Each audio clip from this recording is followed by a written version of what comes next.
The summer transfer season is heating up, and Barcelona is wasting no time planning their next big moves.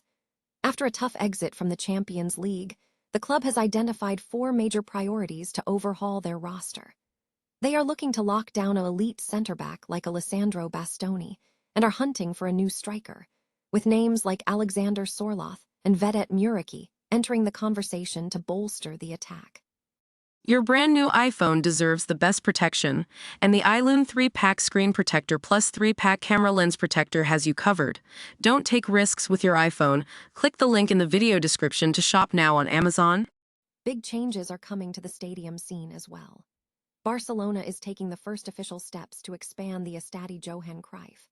Club Vice President Josep Cubells and Director Joan Centelles met with the mayor to propose increasing capacity from 6,000 to 10,000 seats. They want the project finished by the 2027-28 season to provide a crucial backup venue, while the final roof installation at the iconic Spotify Camp Nou takes place. The future of Marcus Rashford remains a massive question mark that has everyone talking. Despite a productive loan spell at Barcelona, reports suggest the club is reluctant to make the deal permanent under the current buyout terms. Manchester United boss Michael Carrick has kept the door open for a potential return to Old Trafford, but with high salary hurdles and looming transfer limbo, the striker's next move is far from certain. Finally, all eyes are on the global stage as world leaders descend on Spain. Prime Minister Pedro Sánchez is hosting a major summit in Barcelona with heads of state like Luis Inácio Lula da Silva and Claudia Sheinbaum to defend democracy and multilateralism.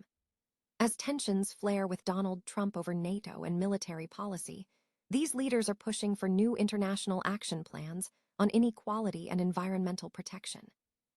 If you want to stay on top of these breaking stories, hit that like button and subscribe with the bell notification turned on. Is Barcelona's golden era slipping away, or is this just the beginning of a massive summer rebuild? After a painful exit from the Champions League and a shaky run in the Copa del Rey, all eyes are on the Camp Nou as the club scrambles to salvage their season with a La Liga title chase. But let's be real, the board isn't waiting for the final whistle to start planning. They've identified 4 critical pillars for their summer overhaul, and it's going to be a bumpy ride. First up, defense. It's no secret that leaking goals in Europe has been their Achilles heel, which is exactly why Alessandro Bastoni is the top target. He's reportedly desperate to make the move, and honestly, he might be the steal they've been missing. But the real drama is in the final third. With Lewandowski and Ferran Torres struggling to find their rhythm, the hunt for a lethal striker is on. We're talking about dream signings like Julian Alvarez, though with a €100 million budget, the club is looking at budget-friendly wildcards like Alexander Sorloth or the pirate Vedat Muriqi. Whether that's a stroke of genius or a sign of financial desperation is up for debate. Beyond the front line, the priorities shift to securing a left-winger to replace the void left by departing loans, and the high-stakes negotiation to keep Joe Cancelo, who's become a fan favorite but currently has a price tag attached by Al Hilal. From re-signing former La Masia talents like Victor Munoz to scouting Benfica's Andreas Gelderup, Barca is casting a wide net to find that perfect spark. It's a delicate balancing act of ambition, scouting, and strict financial reality. Do you think these signings will restore Barca to their former glory, or is this just another band-aid on a deeper issue? Drop a comment below with your thoughts. We want to hear your take, and don't forget to hit that subscribe button for more deep dives into the transfer market chaos. In a sport where every dollar and every goal counts, one thing is certain. This summer, Barcelona isn't just shopping for players, they're fighting for their identity. Ever wondered how a massive football giant manages to keep the game going while its home undergoes a total transformation? Barcelona is playing a high-stakes game of architectural chess. This week, the club took its first major step toward expanding the Estadi Johan Cruyff, aiming to boost capacity from 6,000 to a solid 10,000 seats. Club Vice President Josep Cubells and FC Barca Director Joan Centelles met with the mayor of Sant Joan d'Espí to kickstart these plans, and honestly, it's a brilliant strategic move. Why the sudden rush? It's all about the 2027-28 season. The final phase of the Spotify Camp Nou renovation, specifically that massive roof installation, is slated for the summer of 2027. We have all seen how construction timelines can spiral, so Barcelona is rightfully playing it safe by ensuring they have a viable home turf backup. They are aiming for a 4-month turnaround, but let's be real. Past delays at the Camp Nou have clearly taught the board that having a solid plan B is non-negotiable. While they are exploring all options, including a potential return to the Montjuic Stadium, that comes with a much steeper price tag. The goal is to keep things cost-effective and close to home at the Johan Cruyff. They are even planning to request 3 away matches to start the season, buying themselves extra breathing room for the contractors. If you think the drama on the pitch is intense, the behind-the-scenes logistics are even wilder. What do you think? Should they push for the expansion at the Johan Cruyff, or is Montjuic the safer bet? Drop a comment below, and don't forget to hit that subscribe button for more behind-the-scenes updates on the evolution of Barca. After all, a club is only as strong as its foundation, both on and off the grass. Imagine being a hometown hero, the academy graduate who swore he would never wear another shirt, only to find yourself caught in a high-stakes game of European football musical chairs. Marcus Rashford's career, once a straightforward fairytale at Manchester United, has hit a massive fork in the road, and honestly, the path ahead looks anything but clear. We all remember his 2020 pledge. He never looked beyond United. But football is a cold, business-driven beast. After a falling out with Ruben Amorim, the proud Mancunian was shipped out, first to Aston Villa, and then to Barcelona. What started as an exciting Spanish adventure now feels like it's approaching a cliff edge. See, Barcelona has a $35 million option to sign him permanently, but reports suggest they're balking at that price tag. Despite putting up respectable numbers, 12 goals and 10 assists, the word from the boardroom is that they might not trigger the clause.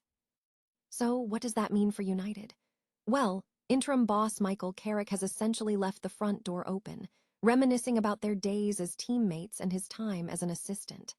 Carrick's perspective is refreshing. He's a coach who wants to maximize his players rather than shuffle them off like cargo. But here's the kicker. Even if Carrick wants him, the finances are a nightmare. If United hits the Champions League, Rashford's wages are set to skyrocket to a massive $440,000 per week. That is a heavy price tag for a player who has spent the last year being treated as surplus to requirements.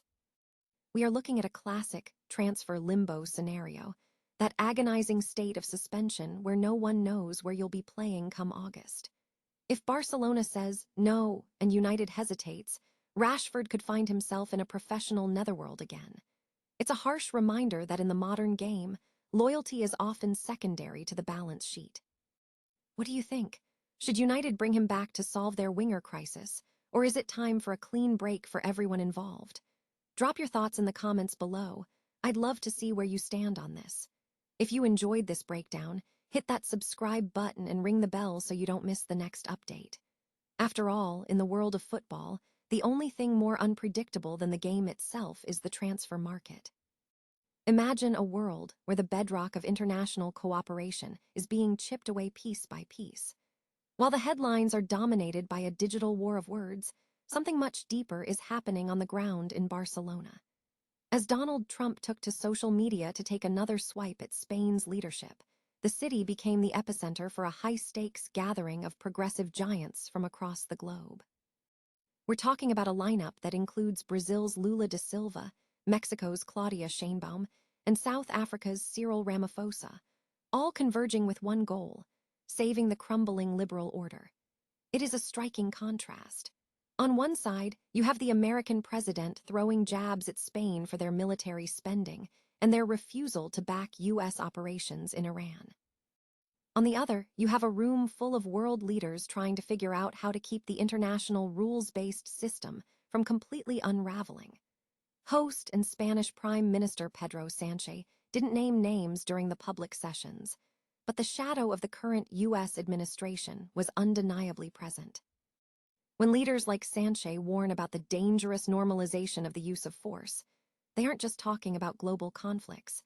They are talking about a fundamental shift in how the world does business. But it wasn't all just gloom and doom. there were concrete, albeit ambitious, ideas on the table.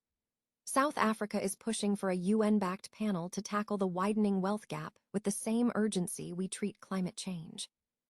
Meanwhile, Mexico's Claudia Sheinbaum delivered perhaps the most poetic takeaway of the weekend, proposing that nations divert 10% of their military budgets to global reforestation. Her line, "Instead of planting the seeds of war, we will plant the seeds of life," was a powerful rallying cry in a room full of politicians.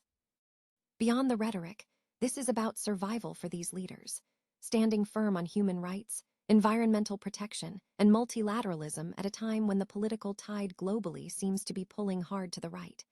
It is a battle for the soul of global governance, and Barcelona was just the first front. What do you think? Can these progressive leaders realistically counter the rise of far-right nationalism, or is the era of global cooperation already behind us? Let us know your take in the comments below, and don't forget to hit that subscribe button to keep up with the stories that are actually shaping our future. Because in a world of slogans, it is the policy that matters most.